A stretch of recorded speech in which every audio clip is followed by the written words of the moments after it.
కాకినాడ జిల్లా జగంపేట మండలం మామిడారు గ్రామంలో శ్రీ శ్రీ శ్రీ కోటాలమ్మ తల్లి ఆలయ పునర్నిర్మాణం జరిగింది. 100 సంవత్సరాల చరిత్ర గల కోటాలమ్మ అమ్మవారిని కొత్తగా అదే స్థానంలో విగ్రహ ప్రతిష్ఠ నిర్వహించారు.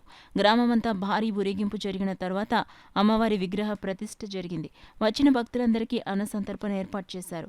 ఈ కార్యక్రమానికి ముఖ్య అతిథిగా జ్యోతుల రామస్వామి, గ్రామ సర్పంచ్ కర్రి శ్రీనివాస్, శరకణం అచ్చిరాజు, వైసీపీ నాయకులు పెంటకోట సత్యనారాయణ, ఎక్స్ ఎంపీటీసీ వేగి రామకృష్ణ, ఎంపీటీసీ బొడ్డేటి సుమన్, దేశెట్టి శ్రీనివాసరావు, వేగి భద్రం, వేగి సురేష్, శరకణం రామదాస్, పులిమేర రమణ, గంగాధర్, అతికిశెట్టి తమ్మారావు, కొప్పిశెట్టి దుర్గా, కోనేటి దుర్గా ప్రసాద్ తదితరులు పాల్గొన్నారు.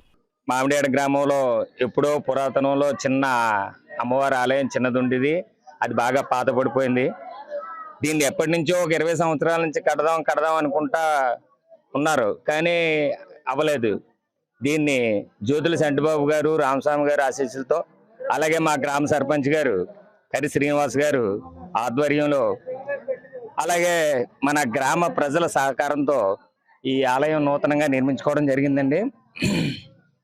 అయితే మేము అనుకున్న దానికంటే కూడా చాలా ఉత్సాహంగా గ్రామ ప్రజలు, పెద్దలు అందరూ సహకరించి ఈ కార్యక్రమాన్ని విజయవంతం చేశారు. అలాగే ఈరోజు అమ్మవారి విగ్రహ ప్రతిష్ఠ రోజు, 3వ రోజు కాబట్టి గ్రామ ఆడపడుచులందరూ కూడా మా గ్రామం రావడం జరిగింది. ఒక అరగంటలో కార్యక్రమం మొదలవుతుంది. ఇంత గొప్పగా ఈ ఆలయ నిర్మాణం జరిగినందుకు దీనికి ముఖ్య కారకుడైన మా సర్పంచ్ గారికి మేము చాలా కృతజ్ఞతలు తెలుపుకుంటున్నాం. అలాగే గ్రామ ప్రజలకు కూడా మేము చాలా సంతోషంగా ఉన్నాం.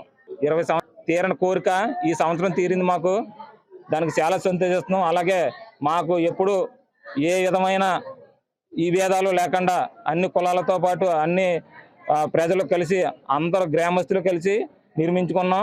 ప్రతి ఏటా కూడా ఇలాగే కలిసిమెలిసి ఈ అమ్మవారి ఉత్సవాలు చేసుకుని ఆనందదాయకంగా ఉండాలని మరీ కోరి ప్రార్థిస్తున్నాం. అలాగే ఈరోజు 3వ దశ చేరుకున్నది కాబట్టి ఈ 3వ దశనే కవచాల నిర్మాణం, అలాగే అమ్మవారికి సారె ఊరేగింపు, అలాగే అనంతరం ఈ జరిగిన కార్యక్రమంలో అన్నదాన సంతర్పణ కూడా జరుగుతుందండి ఈరోజు. కావున 50 మంది భక్తులు మా అమ్మవారి దయచేసి అందరూ చల్లగా ఉండాలని కోరుతూ మా ఊరు గ్రామ పెద్దలు, కమిటీ పెద్దలు అందరూ నిశ్చయించారు. ఈరోజు అమ్మవారి ప్రతిష్ఠ ఉంటుందండి. ప్రతి ఒక్కరు వచ్చి ఈ కార్యక్రమంలో పాలు పంచుకోవాలని మరీ కోరి ప్రార్థిస్తున్నామండి.